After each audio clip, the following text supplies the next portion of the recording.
السلام علیکم ورحمت الله وبرکاتہ. امید ده ان شاء الله ټول ملګری به روغ جوړ او خوشاله الله دې تاسو قدر او عزت وکړي. ملګرو څنګه چې تاسو پته ده تقریبا 3 یا 2 ورځې مخکې مونږ یو ویډیو کړی وه، په هغې کې مونږ تاسو د خپله مدرسه او د هغې طالبان ښودلي وو چې زمونږ مدرسه د مدرسه نجوم القرآن په کوهاټ روډ پېښور باندې دا زمونږ مدرسه ده دلته. نو مونږ سره الحمدلله په دې مدرسه کې ډېر زیات طالبان دي، خو دا علاقه داسې علاقه ده چې دلته کې د بجلۍ ډېر زیات تکلیف دی مونږ ته. بجلی خو بالکل شته دی نه، او که بجلی ویم نو مونږ سره پکو څه ترتیب نشته دی. نو د دې دپاره مونږ د سولر سیسټم تاسو ته یو ویډیو دغه کړی وه چې په دې کې مونږ سره تاسو مدد وکړئ چې طالبانو ته سولر یعنې شمسیانې واخلو او د هغې پکې واخلو. نو په هغې کې الحمدلله بعضې وروڼو چنده رالیږلې وه، چا 100 روپۍ، چا 200، چا 300، چا 500، چې چا څومره په وس کې والله دې قبول کړي هغې رالیږلې وې. نو دغه یو سولر سیسټم دا مونږ څه ترتیب برابر کړو، یو دا شمسي واغسته، یو دا پکې شو. الله دې ټولو ملګرو ته جزای خیر ورکړي او انشاءالله دا صدقه قبوله ده. چا چې په دې کې 10 روپۍ خپل اخلاص کړی مونږ سره رالیږلي دي، نو انشاءالله د دې به ورته الله ورځ په قیامت باندې ډېر غټ جزای خیر ورکوي. ځکه دا شمسي لګي د طلباو دپاره، طالبان دلته لګیا دي قرآن وی او دا پکې به هغې ته لګېدلی. نو انشاءالله چې تر کومې دا مدرسه وي او دا طالبان سبق او قرآن وی او دا طالبان تر کومې ژوندي وي، انشاءالله په دې ټول ثواب کې به ورسره تاسو بھرپور شریک یئ.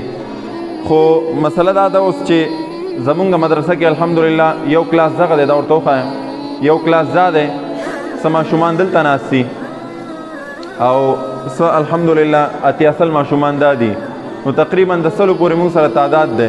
دا یو شمسي او یو پکې دا بالکل زمونږ دپاره کافي نه دي، ځکه تقریبا یو پکې دلته لګي، 2-3 پکې دلته لګي، نو 3 تقریبا مونږ چې حساب وکړو نو 4-5 پکې لګي زمونږه، دغه سیز پکې زمونږ لګي، او تقریبا 2-3 شمسیانو ضرورت نور دی. نو مهرباني وکړئ چې دغه ویډیو نور مسلمانانو سره شیر کړئ، او چا چې تر اوسه زمونږ سره په دې مدرسه کې مرسته نه وي کړې، چنده یې نه وي کړې، کوشش وکړئ چې خپله چنده مونږ سره په برني 2 نمبرو باندې راولېږئ، او ستاسو یو روپۍ به انشاءالله مدرسې ته رارسیږي. او اخلاص ضرور وکړئ. دغه ویډیو مخکې شیر کړئ، ستاسو د شیر کولو د وجې نه به نور مسلمانان مونږ سره په دې کار کې، په دې کار خیر کې مونږ سره مرسته وکړي. انشاءالله په دې کې به ورسره تاسو پوره شریک یئ، ځکه ګرمي ډېره زیاته ده او طالبان لګیا دي قرآن وایي، سبق ته راځي، مدرسه لګیا ده، شروع ده، خو تکلیف ډېر زیات دی، نه بجلی شته نه پکې شته. تاسو سوچ وکړئ چې نن سبا د ګرمۍ څه حالت دي، د خلکو ایسي ته ګزاره نه کیږي، او دا طالبان همداسې ناست دي بغیر د پکې نه. نو انشاءالله څنګه چې دا تاسو پیسې او تاسو چنده راولېږله، دا مو اخیستل دي طالبانو دپاره، نو انشاءالله دغسې او مزید مونږ سره امداد کوئ، اخلاص به کوئ، چنده به رالیږئ چې تقریبا 3 شمسیانې نورې واخلو او دغسې 5-6 پکې لګي چې دا نور واخلو انشاءالله. نو امید ده انشاءالله چې تاسو مونږ سره په دې کې مرسته کوئ. کټ کومه او دا طالبان زه تاسو څخه یم، دا یو پکې وشو جي، او دغه ورسره خوا کې شمسي ده. څومره ملګري چې دا وخت مونږ تاسو ګورئ نو دغه ویډیو شیر کړئ، نورو مسلمانانو ته یې ورسوئ. ستاسو د شیر کولو په وجه باندې به انشاءالله د طالبانو ته د پکو بندوبست وشي، او د دې به الله تاسو ته پوره جزای خیر درکوي. دا تاسو کتی شئ، ما تاسو مخکې په تېره ویډیو کې م ښودلی و، چت خالي دی، پکې مکې نشته دی، او بجلی هم په دې علاقه باندې نشته دی. نو تاسو مسلمانانو ته زموږ دا خواست دی چې دغه ویډیو شیر کړئ او د دې طالبانو سره په دې مرسته کې خپل خدمات سره انجام کړئ. دا تاسو ګورئ، دا زموږ د مدرسې طالبان دي.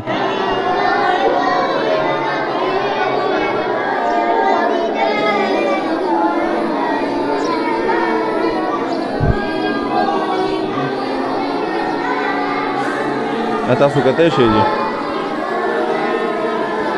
نو طالبان ناست دي، سبق وایي، خو ګرمۍ ډېره انتها ده او ډېره زیاته ګرمي ده، ډېر تکلیف کې دي.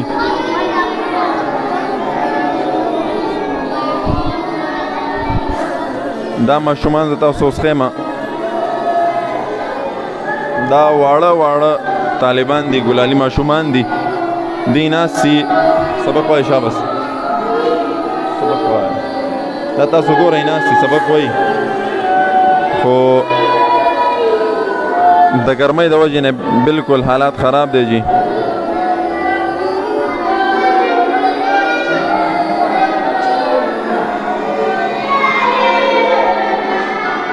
تاسو کتلی شئ جي اوس فلحال موږ ته په چنده کې یو شمسي راغلی ده او یو پکې راغلی دی خو دغه یو شمسي او یو پکې دا زموږ دپاره کافي نه دی تقریبا د 5 پکو ضرورت دی نور او ورسره د 3 شمسیانو نور ضرورت دی انشاءالله چې د چا څومره موس کېږي بره 2 نمبرې دي یو جیز کیش نمبر دی یو ایزي پیسه نمبر دی نو بالکل موږ سره په دغې باندې تاسو مدد کولی شئ کوم ځای کې هم چې 10 روپۍ هم د وسه کېږي 20 100 200 چې څومره ستاسو په وس کې دغه چنده راولېږئ د طالبانو دپاره او انشاءالله دې برته الله ډېر ډېر اجرونه درکوي او دغه طلبه چې دوی په سهولت کې شي نو انشاءالله دوی به تاسو دعاګانې کوي او دا به ستاسو دپاره او ستاسو د اهل عیال دپاره ستاسو والدینو دپاره ستاسو رشته دارو دپاره به انشاءالله یو صدقه جاریه وي او الله به انشاءالله دې ډېر ډېر اجرونه درکوي دا یو شمسی او یو پکې د انشاءالله دا به اوس استعمال کې راځي طلباو ته به دا لګي او انشاءالله د طالبان به ورته سبق